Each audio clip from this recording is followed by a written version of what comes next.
Oh, hi. Didn't see you there. I was just reading a short story by Sherman Alexie. Flight patterns. Let's talk about that. Now, it says here that Sherman Alexie grew up with his four siblings on a reservation in Spokane, Washington, an experience he described as the origin of everything. After attending high school in nearby Reardon, he was the only Native American there besides the school's mascot.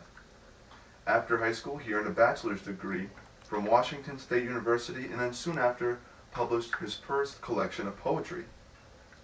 Alexie's first collection of fiction, The Lone Ranger and Tonto Fistfight in Heaven, received great praise as it received the PEN/Hemingway Award along with a PEN/Faulkner Award. Alexie is a sometime stand-up comedian along with a four-time champion of the World Heavyweight Poetry Slam champion. He lives in Seattle, Washington with his wife and two sons. At the beginning of the story, we meet a character by the name of William. We see William sleeping on the couch as he gets up at 5:05 a.m. We see his morning ritual as he prays to many different figures, including Abe Lincoln and Allah and God and many Native Americans. William is a Native American, along with his wife and his daughter. William showers downstairs to not wake up his wife and daughter, and then puts on his three-piece navy blue suit. He then goes upstairs to kiss his wife goodbye, as she does not want him to leave. Unfortunately, he still has to.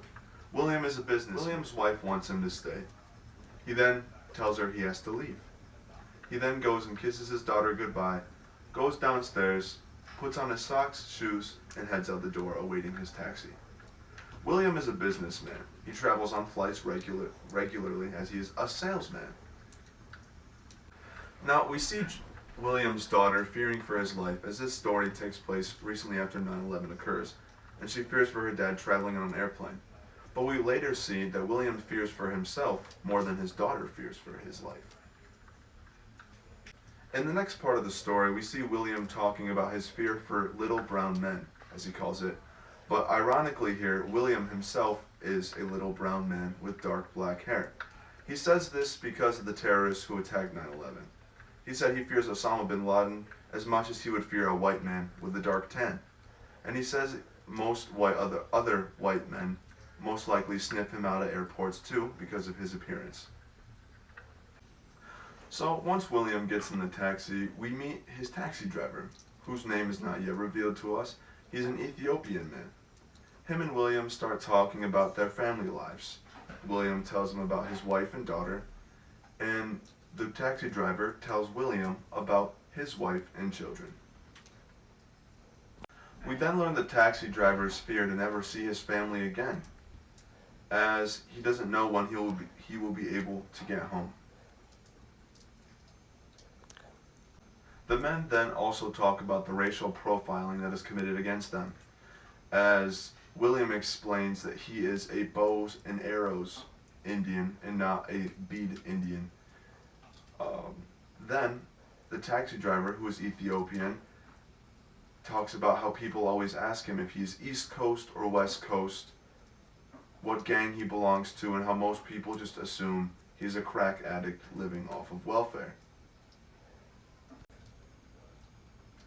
We then learn more about the men, as they reveal their names and more about their past. We learn the taxi driver, his name is Fakadu. He studied physics at Oxford University. He was also a jet fighter pilot in Ethiopia. We learned a little bit more about his past, as it's a little more dark than we expected, as he was forced to drop bombs on his own country, and then after not being able to face his family and friends, he packed up his bags, not telling his family where he was going, and left. At the end of the story, we see Fakadu pull up to the airport with William. He lets William out, and when driving away, he says to William, "Goodbye, William American," as that is a joke talking about what they talked about on the whole car ride there. William then, he feels out of breath, scared. He wants to make sure his family is okay after hearing all of Fakadu's story about his own family. So he rushes into the airport, finds some money in his pocket, pulls up a payphone, calls his wife and daughter. The wife answers saying "Hello?" And William simply says, "I'm here." Now, this story by Sherman Alexie has a lot of importance, relevance, and significance in today's society. As Alexie himself is a Native American, and we see the person in the story, William, who is also a Native American. Now, we find this ironical as Alexie and William are almost identical to each other, as they both live in Spokane, Washington, and go to Seattle, and they're also businessmen, publishers. Now, there are many themes and important things to discuss in this story, specifically racial discrimination. Now, we see this from two people's point of view, William's and Fakadu's point of view, as they both come from very different backgrounds but experience the same type of discrimination on a daily basis. We find this story to be very relevant today, as often we forget this discrimination people of other skin colors go through. As this story takes place after 9/11, we see two people who are discriminated against because of their skin color, William and Fakadu. Fakadu's situation is a little different because his skin color is darker, so people assume different things of him. Like I said earlier, they called him a crack addict, living on welfare, and many other racially discriminating terms. On the other hand, William is a light brown man with dark hair, similar to that of a man from the Middle East, maybe.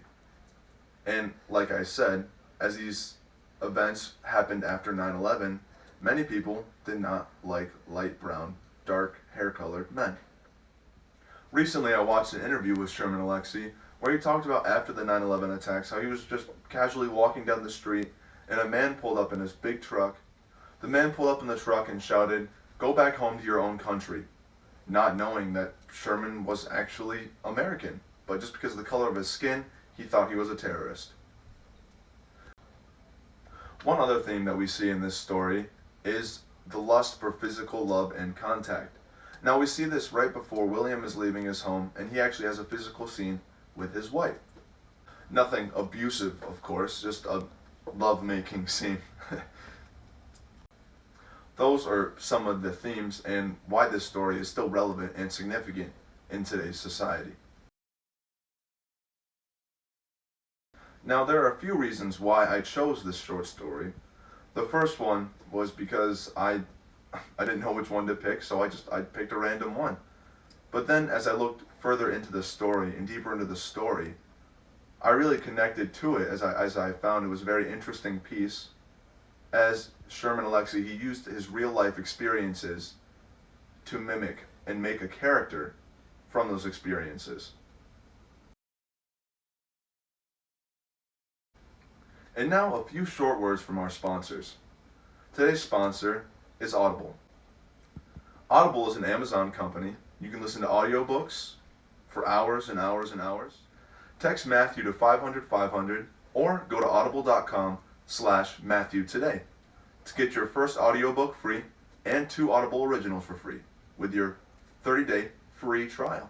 Now, that's right, I said free. All that completely free. Our next sponsor is Apthorpe Labs. When you're with us, you're family. Apthorpe Labs. Thank you for watching. Tune in next week on Coffee with Matthew.